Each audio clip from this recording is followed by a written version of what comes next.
L'émission qui suit a été réalisée par les membres de la communauté avec l'aide de Télécogeco.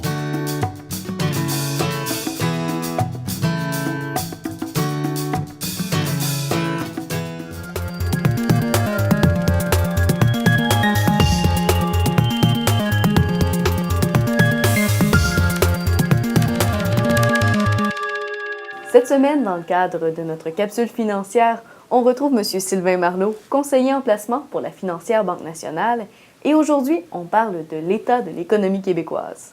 Bonjour, M. Marleau.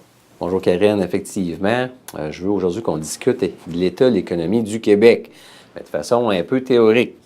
Pour ce faire, je me suis fié à une présentation qui a été faite par une firme qui est Fiera Capital, dans laquelle Financière Banque nationale est actionnaire. On va regarder quel est le PIB réel, c'est-à-dire comment est-ce qu'on calcule l'état de l'économie. Il y a des facteurs qu'il faut additionner, qui sont la population en âge de travailler, le taux d'emploi, la productivité, puis l'intensité au travail. OK?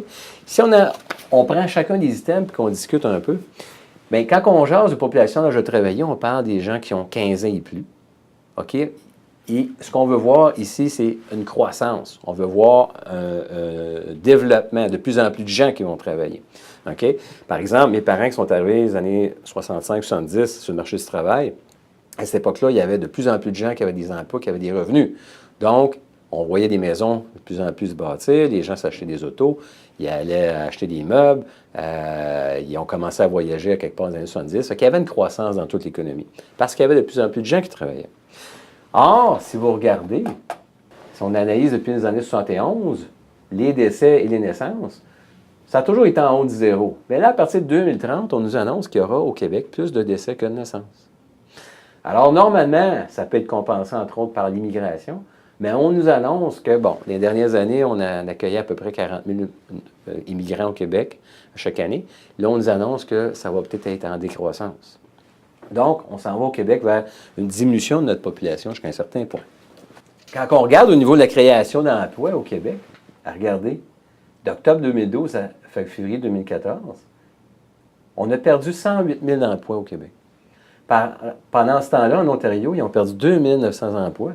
Puis la même période, le reste du Canada perdait 12 100 emplois. Donc, création d'emplois, on est négatif. C'est Fiera comparait le Québec avec les autres provinces, puis on dirait que la situation se détériore un peu plus au Québec que dans le reste du Canada. Un facteur important aussi, c'est qu'il y a un écart grandissant entre les revenus nets des Québécois et du restant du Canada. Regardez, la ligne bleue, là, le Québec, a 9 de moins de revenus disponibles que l'Ontario, la ligne rouge. Puis le Québec a 17 de revenus moins de disponibles que le reste du Canada. Donc, Fiera trace un portrait qui est quand même un petit peu négatif pour l'état de la situation au Québec par rapport aux autres provinces canadiennes. Moi, c'est les lumières que ça m'allume, si je vous dis, écoutez, il va y avoir quelques occasions qui vont se créer des positifs là-dedans. Je pense à mes filles qui ont 14 et 16 ans.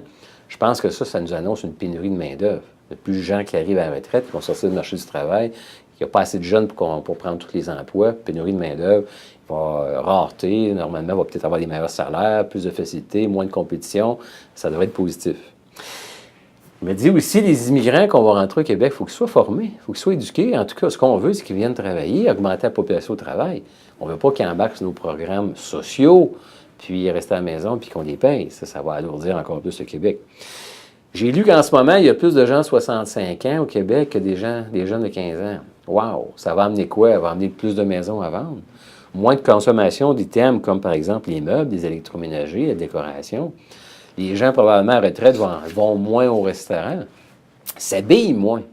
Pensez, Karine, au fait que, est-ce qu'il y a, je pense qu'il y a peut-être 1 million de personnes au Québec qui passent leur hiver en Floride. Il n'y a sûrement pas 1 million de gens du Sud qui viennent vivre 4-5 mois de temps dans le froid en hiver. Alors ça va ralentir notre système de plus en plus.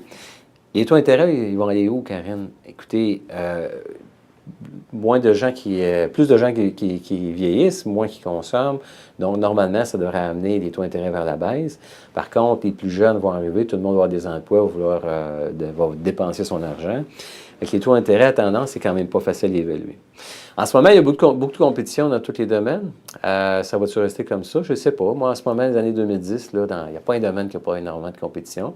On peut penser qu'il va en avoir moins dans plusieurs secteurs d'activité parce qu'il va y avoir rareté la main-d'œuvre. L'Alberta vit ça en ce moment.